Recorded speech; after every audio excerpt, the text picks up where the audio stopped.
like to do first is I want you guys to think about what you've read in the text so far, and I want you to consider, one, our character, two, some possible conflicts, external or internal, that our character has faced so far, and maybe talk about how our character is responding to the conflict, okay?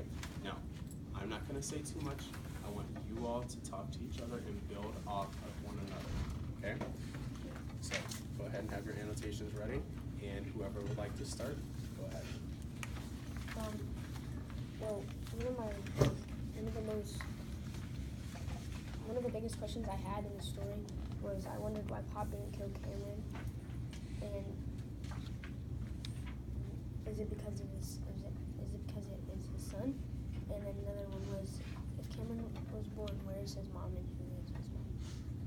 And, Actually, a good question. And I wondered, like, did he need Cameron to help him with stuff, or did he just not kill him because that was his son? Okay, and I think that's an excellent question to ask, and if we're gonna answer questions like that, what we need to consider first would be what our character's traits are, to think about maybe why our character is acting the way that they're acting, okay? We also wanna take a look at how, as you said, why wasn't he killed? Why didn't Pop kill him? Well, what behaviors did he have that Pop liked? So what did Pop like about Cameron? So let's talk about that first. He listened to him all the time. And didn't talk back like the other kids. Okay. So definitely had a respect factor for Pop, right? He was respectful, he listened. What else? I think that's probably because, it was probably because, like, Pop said he was bad a lot, but I think that was just to manipulate him, to make him be good, Oh, interesting. or make his mind think he was bad. So that he would tell him. Absolutely. And I think it's interesting you bring that point up too, because if Pop is telling Cameron that he's bad and that he's been bad and that he needs to be punished if he is bad, what eventually does that do to Cameron? And talk about that a little bit, because we've definitely seen a lot of what he's struggling with internally. So what were you gonna say, Cameron? Maybe. Do you have anything to say?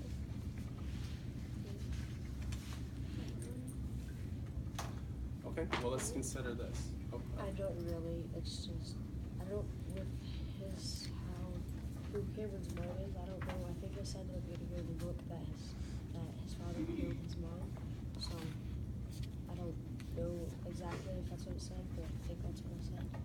Okay, well, here's the deal.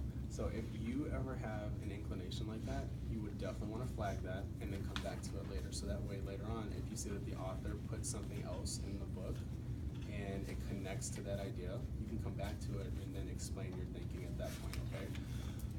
So what I want to bring your attention to then is when we first started reading and Cameron was being interrogated by Detective Simmons, right? What was going through Cameron's mind? He was having something bad about him, like pretending he was Neil Lacey because he didn't think he could pull it off. Okay, and explain that just a little bit more, because I love your thinking here. What exactly was he trying to pull off? Him being Neil Lacey. Right. Him taking on a completely different identity, right? And why did he want to take on a different identity? Because he didn't, well, it says this. He said that Because he looked through the article about the boy and found out that his parents were rich, and he wanted to listen to that was big and they was much money. Absolutely. So now we're seeing some character motivation here, right? So we have our character who has gone through this horrible situation, abusive situation, for how many years? like six. A lot, like 6 or more years, Well, right? probably most of his life. That would be the majority of his life at that point. So if we're seeing that this character has gone through this horrible experience, right, and we know that our character is still somehow respectful, likes to please other people, but now we also know that he wants a better life for himself, and he'll do anything it takes to get there. What can we say about him? Is he? He's determined So he's determined to not get caught. to not get caught. And like you said with interrogating him, the police interrogating him, he said that like when they were interrogating him, he said on page 15, it was Pop who hurt them, not me. I was in the cellar. I never hurt one of them. And then I don't know what page it was, but he said that one of the boys tried to teach him not to be bad and stuff. So he probably knew what they should have done, but they just didn't listen to him. He couldn't save him. And he felt. What did he feel? With the fact that he could not save those boys. How did he feel about that? I think he felt really like he felt really mad, probably, or really sad, because he couldn't help him, and he's already been through all that, so he knows what they're going through now. Absolutely. So he definitely was able to know exactly what those boys were going through. He attempted to help those other boys, but even though he attempted, it didn't necessarily work, right? So he feels what? Right, he feels guilty. So right now we have two main ideas about our character, right? And the way that they feel. So you said determined and you said guilty. So we have two things that are describing our character. So do you think that guilt can drive a person to do things? It's happened to you before. Oh, absolutely. So you want to hold on to that thought because that's a connection that you can make to your character and to the text, right? So you would definitely want to write that down somewhere when you're annotating. And come back to it later when you start making even more powerful connections and you see that theme starting to really develop too, okay? So going back to this idea of internal conflict and knowing that Neil, or Cameron rather, is attempting to become a totally different person. Raymond, we got the locker on stuff. Do you think that because of his guilt, he'll be successful at trying to pull off this counterfeit situation?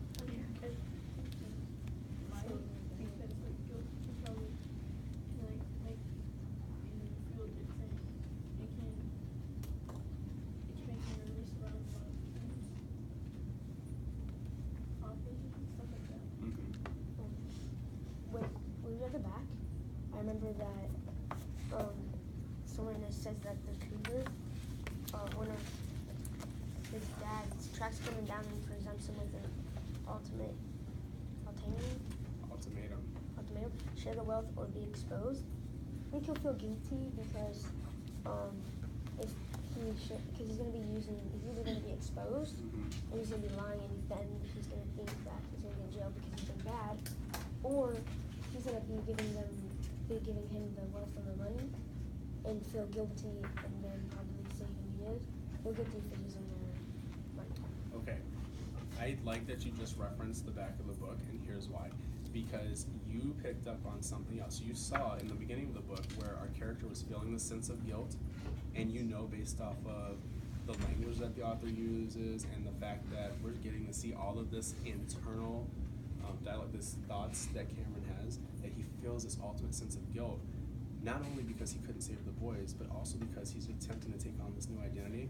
But you also know that this idea of guilt is going to still play out throughout the rest of the text, right? So I would almost wager to say, if I'm the one taking notes here, that I'm gonna have to watch how my character deals with this really heavy internal conflict, because the way that our character responds to the guilt that he feels is going to drive his actions, right?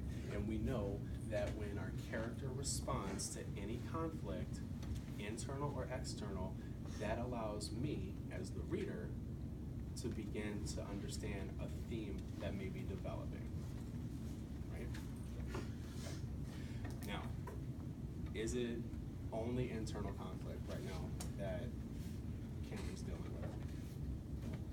No. Explain. And how do we know? Well, external was with the cop Okay. because they were fighting and not there, but like he could hear them. Mhm.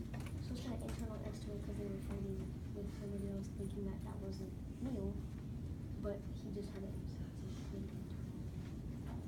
And then external would be with his dad. Neil's dad.